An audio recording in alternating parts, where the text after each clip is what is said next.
നമസ്കാരം. ഇന്നത്തെ സുഭാഷിതം 1641 ദിവസം. സമർപ്പണം ശ്രീ PMN നമ്പൂതിരി. അവതരണം ഗീത K നമ്പൂതിരി, ആലക്കോട്ടിലും. തദ്വേദഗുഹ്യോപനിഷത്സുഗൂഢം തദ്ബ്രഹ്മാവേദതേ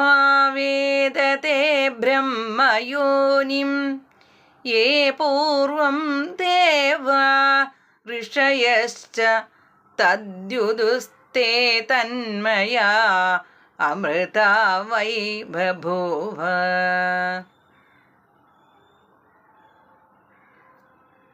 അർത്ഥം: ബ്രഹ്മതത്വം വേദങ്ങളുടെ സാരഭൂതങ്ങളും അത്യന്ത രഹസ്യാർത്ഥ പ്രതിപാദങ്ങളുമായ ഉപനിഷത്തുക്കളിൽ നിഗൂഢമായിരിക്കുന്നവയുമാണ്. പ്രഥമജനായ ഹിരണ്യഗർഭനും വേദങ്ങൾക്കുമെല്ലാം കാരണഭൂതനുമായ ആ ബ്രഹ്മതത്വത്തെ സ്വയംഭൂവായ ബ്രഹ്മദേവനാണ് ആദ്യം അറിഞ്ഞത്. ഹരി ഓം. നന്ദി, നമസ്കാരം.